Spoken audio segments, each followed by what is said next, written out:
مديلك شويه دروس من دروس الحياه الواقعيه اللي هتخليك فعلا هاي فاليو مان. انا واثق ان الحاجات دي، متاكد ان الحاجات دي والدك ما عرفكش عليها. اوكي. اند اغلبكم اصلا اصحابكم زي الخرا، فانتوا مفيش حتى عندكم صحاب حتى كويسين يعني. فعلى الاقل خلاص الحاجات دي انا جربتها شخصيا، والحاجات دي انا متاكد انك انت قدام نفسك حاجات هتغير في حياتك تماما، زي ما هي الحمد لله فضل ربنا غيرت في حياتي. تمام. انا كاتب حتى شويه الحاجات دي في النوتس عندي. اول حاجه انا عايزك تبقى فيك انت شخصيا، هو انك تعرف تتحكم بالمشاعر بتاعتك. المشاعر بتاعتك مش فكره انك تبقى جاست اي مشاعر عندك اللي هو مشاعر عياط وبتاع، لا. هو اول حاجه انا عايزك يبقى عندك فلتر يا اسطى. يعني انا مثلا متضايق، انا ممكن اكون مثلا شلت في ماده، انت كنت عارفين قبل كده ان انا كنت هشيل مشروع التخرج. انا كنت بتكلم بقرف في الفيديو، لا كنت بتكلم عادي يا جماعه، كان وشي العادي. كنت انا جبت جي بي اي زي الخرا على فكره الترم ده. اكيد الموضوع طبعا بيأثر فيا، رغم ان انا كده كده مش هشتغل بهندسه، انتوا اكيد عارفين انا شغال ايه. فانا كده كده مش هشتغل بهندسه، بس الموضوع كان مأثر فيا. بس انا لازم بيبقى عندي توليرنس، او لازم بيبقى عندي نوع من انواع ان انا في فلتر معين يا اسطى. يعني انا الحاجات دي مش هقولها لاهلي، امي ما تعرفش انا عملت ايه في النتيجه، فاهمني.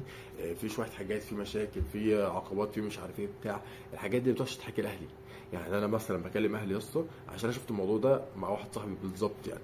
ما اعرفش ممكن يكون شوف الفيديو ده ولا لا، انا كده حاليا مش بكلمه يعني. بس في العموم هو كان بيكلم والدته وبتاع، فهو كان جايب درجات وحشه في ماده معينه. تمام. فهو بيكلمها، فبدل ما يقول لها كويس زي الفل وبتاع، حتى لو هو اصلا مفشوخ في الماده، بدل ما يقول لها كويس انا زي الفل يا جماعه، انا الدنيا كلها تمام مش عارف ايه بلا بلا بلا، المهم محدش فيكم يقلق. لا ده لها دي، رجع لها زي ما انا قلت لك يا امي الماده دي مش كويسه، انا كده هشيل يا امي الماده دي خلاص كده، انا مش عارف ايه، فاهم حاجه. ويقعد بعد كده يبشر في حاجات. المهم ان هو كده كده نجح اصلا في الماده دي، فكان ايه لازمتها اصلا ان هو يقعد يعني يبين حاجه زي كده. المفروض والصح اللي انا كنت بعمله، كنت انا برضه كنت فشخ زيه، هو ان انا كان عندي على الاقل خالص فلتر. الاهلي ما كانوش يعرفوا اي حاجه في الحوار دي، اي حد بيكلمني انا تمام يا جماعه الدنيا عندي زي الفل، الدنيا اصلا مش زي الفل، فاهمني. انا الموتور بتاع السكن قبل كده باظ، وكلمت والدي في اليوم ده، كلامه عادي جدا، فاهمني. كنت ايه تاني، مش انا بجيبك طبعا في المواضيع، يعني المفروض المواضيع دي تبقى اكبر شويه. يعني مثلا حاجه اكبر، بيزنس بتاعي مثلا وقع.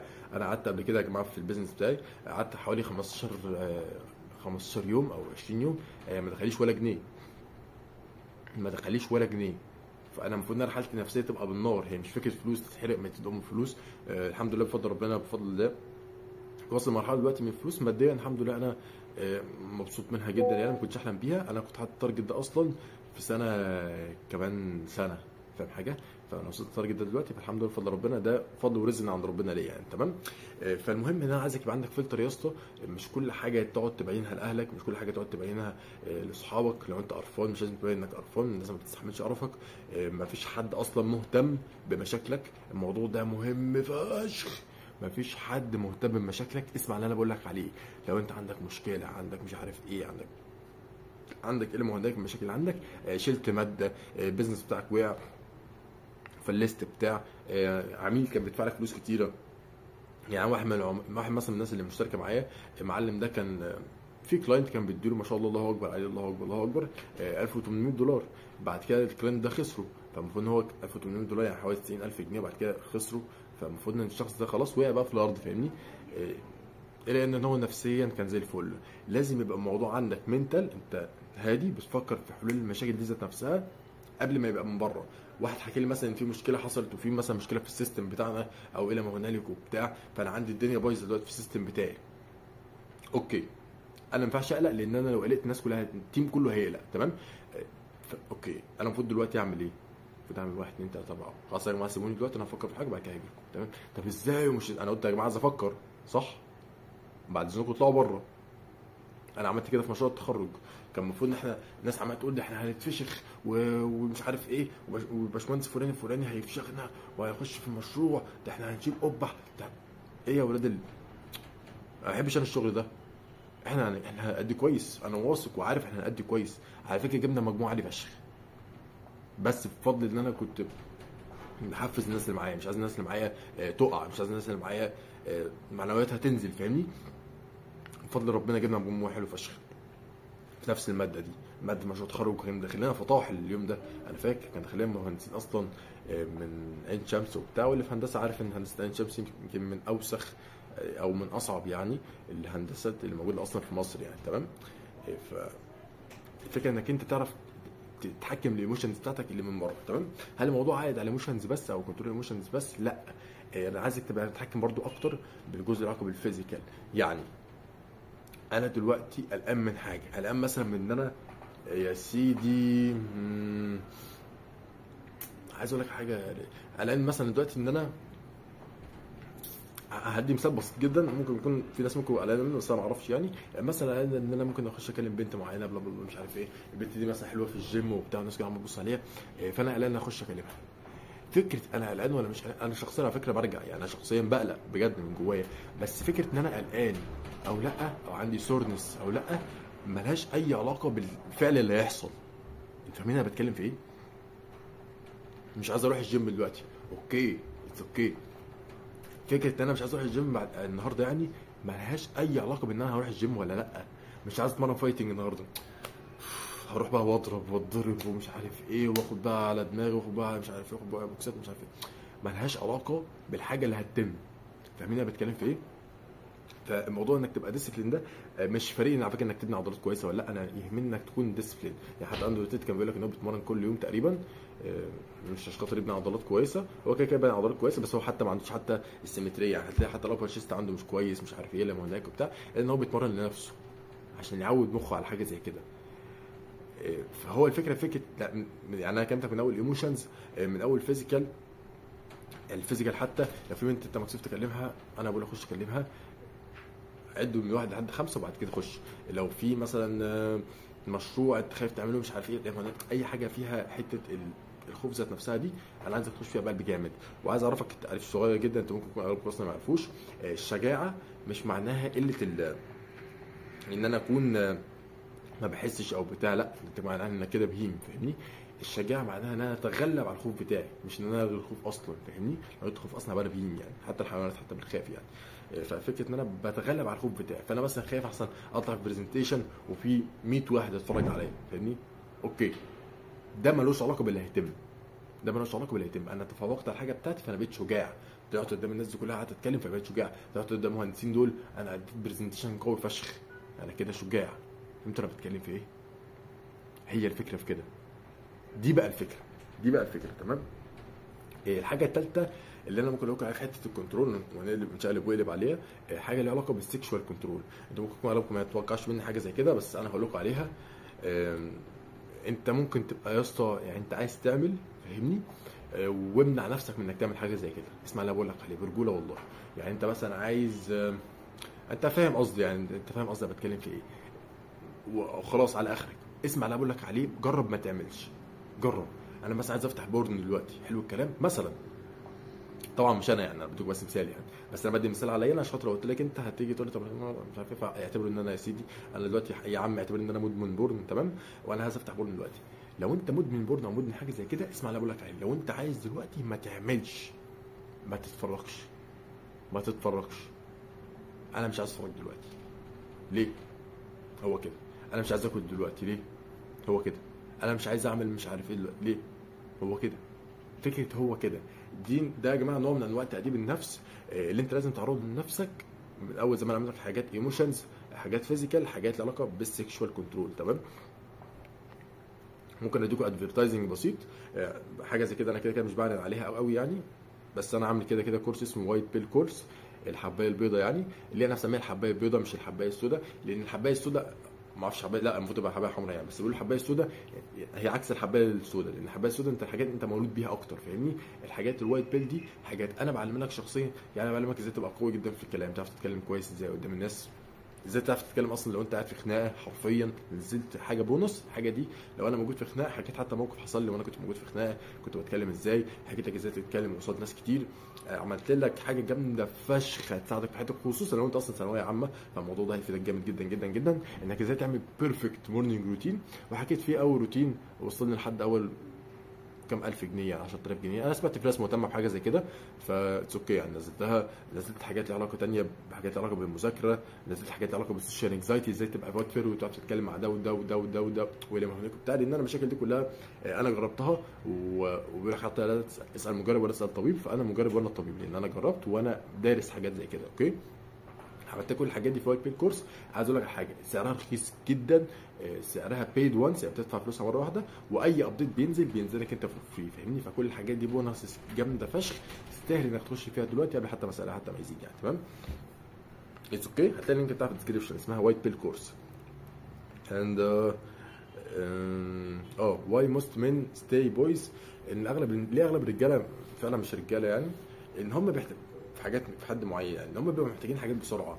عايز اقول لك على حاجه، لو انت عندك على فكره اصلا ما عنديش 6 باكس دلوقتي، انا بجد ما عنديش 6 باكس، بس لو انا عايز 6 باكس ما بحتاجهاش بسرعه، فاهمني؟ لان لو هي بتيجي بسرعه فهي ملهاش قيمه، ملهاش فاليو. الحاجه اللي بتيجي بسرعه بتضرب تاني في الارض. انا شخصيا فتحت بيزنس اونلاين، كانت وكاله اونلاين اسمها ترانك HUTTRANK، اند الوكاله دي كبرت فشخ مرات. كان معايا ناس، انا كان معايا 150 واحد شغال معايا، كان معايا رقم كبير، فاهمني؟ كان عندي مشاكل في البيزنس كتير، وكان الفلوس اللي بتخش لي قليله فشخ قصاد الناس اللي شغاله معايا، بس عرفت اتدارك الحاجات دي يعني، ولا ما هناك بلا بلا بلا. عارف الموضوع كان هياخد وقت، انا كنت عارف الموضوع هياخد وقت عشان خاطر اعمل فلوس، فاهمني؟ عشان خاطر اعمل فلوس اونلاين، فانا عارف الموضوع هياخد وقت. ده اللي بيديله قيمه يا اسطى، ده اللي بيخليه مثلا بفضل ربنا. انا حاليا بشتغل ساعه ساعتين في اليوم، ساعتين في اليوم مثلا، بعمل فلوس الحمد لله بفضل ربنا. انا ممكن اقعد في اي مكان انا عايزه، انا بس اللي حكماني بس الدراسه، انا حاليا قاعد في بيت اهلي يعني، بس اللي حكماني فكره الدراسه، فانا عشان كده بقعد في السكن. انت لما بتشوف فيديو في السكن تقول لي او ماي جاد، هو ده اللي انت عايش فيه؟ طب ما تجيب نفسك تكييف. لا يا علق، مش تكييف، وانا مش قاعد في بيت اهلي، فاهمني؟ انا قاعد في بيت ناس، مش انا صاحب السكن يا جماعه، فاهمني؟ فمش بايدي ان انا جبت تكييف، لا ما هناك الحاجات دي كلها.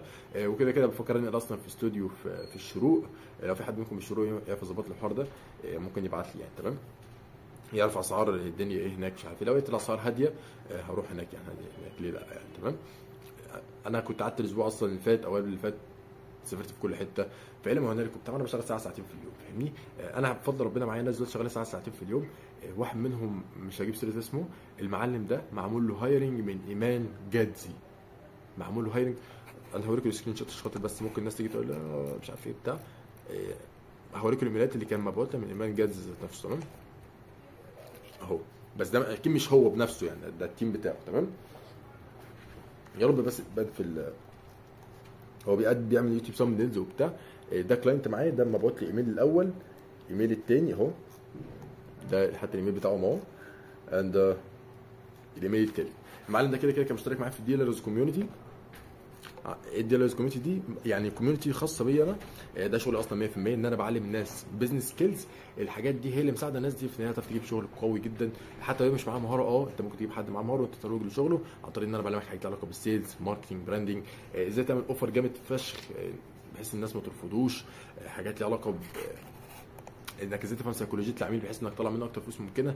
كل الحاجات دي كلها علمتها لك. لو انت معاك مهاره او انت معاكش مهاره هتعرف تسلك فشخ في الحوار ده. لو انت ستيل بس، لو الكلام ده لو انت عندك بزنس اونلاين، لازم يكون عندك بزنس اونلاين عشان تخش في الديلرز كوميونتي. لو انت لسه الله على الابيض، لا انا انصحك بزيرو تو 1 بزنس ستيب باي ستيب. في ناس كتير فشخ اشتركت يعني، اخر اسبوع ده تقريبا مشترك حوالي، مش فاكر بس هم حوالي اظن 10 مش فاكر او 15 واحد مش فاكر يعني. انا حاليا اصلا معايا فوق ال 100 مشترك يعني، الحمد لله بفضل ربنا، فوق ال 100 مشترك في الزيرو تو 1 مع الديلرز كوميونتي، مع الكورسات كلهم 100، فاهمني؟ في كورسات علاقه بالبيزنس يعني، فالحوار جامد فشخ. فانت اكيد مش اول واحد، انت مش اول واحد هخش اساعده، انت مش اول واحد. انا عارف انا بقدم ايه كويس قوي. لو انت مهتم فعلا بحوار انك تبني بيزنس اونلاين، بيزنس ده يغير لك فعلا بجد من نمط حياتك كلها، خش في الديسكربشن. تمام، حاجه عايز اكلمكم فيها، انك وظيفتك انت كراجل، ان الفاليو بتاعتك بتثبت انت كراجل يعني عن طريق الناس اللي حواليك. يعني مثلا هقول لكم على مثال بسيط، والمثال ده انا ما عملتوش بس انا هقول لكم عليه. انا نفسي اوصل لمرحله ماديه ان انا اخلي والدتي ما تشتغلش، حلو الكلام؟ فده تارجت قوي جدا. فانت لازم يكون عندك تارجت زي كده. انت ممكن يكون التارجت بتاعك انك تجيب مثلا ميبي اول بيعه، بعد كده تعمل مثلا اول 1000 جنيه، اول 5000، او مش عارف ايه بتاع. انا معايا الحمد لله بفضل ربنا ناس ممكن اقول لكم سر اساميهم. واحد اسمه اسلام، انا كل مره انسى اسمه. المهم في واحد اسمه اسلام يعني، المعلم ده عمل من اول هو كان بيعمل ما شاء الله الله اكبر عليه 10000 جنيه تقريبا، بقى بيعمل 25. معايا واحد تاني عمل اول 6000 جنيه لي اونلاين اسمه اسلام برضو. معايا واحد تاني عمل 7000 جنيه في اول كام يوم. دي ارقام فكه، تمام؟ انا مش بكلمك في ارقام، انا بكلمك بس في الارقام اللي هي الفكه يعني. بس الارقام دي حاجات بسيطه فشخ. معايا واحد تاني عمل كام؟ معايا واحد تاني ما شاء الله اكبر عليه اسمه كيرو، المعلم ده معدي ما شاء الله اكبر في 60000 جنيه تمام في الشهر. تمام. معايا ناس بقت توب ريتد على مواقع الفريلانسنج الى ما هناك بتاع، فهي كل الحاجات دي كلها عن طريق البيزنس سكيلز يعني. تمام. اند كل الحاجات دي انت ممكن اصلا تشوفها، ممكن تشوف البروفز كلها اصلا منزله عندي في الكوميونتي بتاع الواتساب، فانت ممكن تشوف حتى سكرين شوتات لو انت يعني مهتم يعني. تمام. فانا عايزك اصلا تعمل الحاجات دي كلها، انا عايزك يبقى عندك بيزنس اونلاين. احنا حاليا فتره الصيف صح؟ اعمل لنفسك روتين برجوله، الروتين ده يكون مكتوب فيه كل تفصيله انت المفروض تعملها في يومك، يعني تصحى الساعه كذا الساعه كذا للساعه كذا تعمل كذا، وخلي نص اليوم يا سيدي لعب ما عنديش اي مشكله، بس خلي ايه يبقى في حتى منفعه، في حاجه انت بتمشي وراها عشان يعني بامانه الله يعني. انت لو انت عديت الثلاث شهور بتوع الصيف دول وانت ما عملتش اي انجاز ناحيه الماديه خصوصا، انت هتبقى تبقى اقسم بدين الله تبقى يا نهار ابيض يا نهار ابيض. يعني انت لو خرجت بعد الثلاث شهور دول ما بتعملش اي فلوس، انت ومش فلوس انا بكلمك من شغل انك تشتغل حاجه 12 ساعه ولا تشتغل كول سنتر بلا بلا بلا، لا انا عايزك تشتغل لو انت ماديا الدنيا معاك تمام، يعني معاك تمام يعني انت بتاكل وبتشرب بس يعني هتعرف تدوس في الحوار ده. تمام. فابني حاجه خاصه بيك بحيث ان الحاجه دي تفيدك بعدين.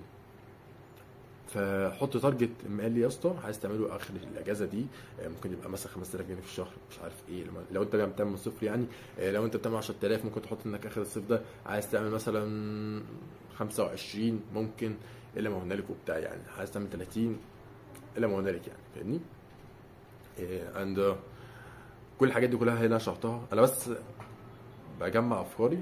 خليك قوي يا اسطى بدنيا، يعني روح الجيم اتمرن في الجيم مره واحده بس في الاسبوع، او مثلا ممكن مره واحده بس في الاسبوع اتمرن فيها فول بودي لو انت جسمك شيك يعني، لو انت جسمك كويس اتمرن مره واحده بس في الاسبوع فول بودي، العب مثلا في الظهر مثلا عشان عضله كبيره العب تمرينتين بمجموعتين مثلا حد فيلر كل واحده فيهم، كتف نفس قصه الشيست مش عارف ايه البطن الرجل الى ما هناك وبتاع، الحاجات دي كلها العبها مره واحده بس في الاسبوع او مرتين في الاسبوع فول بودي. وبعد كده الثلاث ايام التانيين دول اتمرن فيهم يا اسطى رياضه خاصه بيك انت، يعني ممكن تتمرن فيهم فايتنج، تتمرن فيهم مصارعه يعني فايتنج الى ما هناك بانواعه يعني مش عارف ايه بتاع. انا شخصيا هدفع باذن الله بكره هيبقى اول سيشن ليا، مش اول سيشن ليا في الفايتنج، لا اول سيشن ليا في ان انا هجرب اكاديميه جديده، الاكاديميه دي ما شاء الله اكبر الناس دي فيها ابطال في الام ام اي يعني. تمام. فانا هروح من اول بكره ان شاء الله. بس اوكي انا كنت قعدت فتره كبيره قوي بتمرن لوحدي، وبعد كده بتمرن موي تاي مش عارف ايه بتاع اللي هناك وبتاع، لحد ما رجعت تاني للام ام اي عشان خاطر انا قاعد في الغردقه هقعد حوالي 3 شهور، فانا لازم بتمرن فيهم. تمام.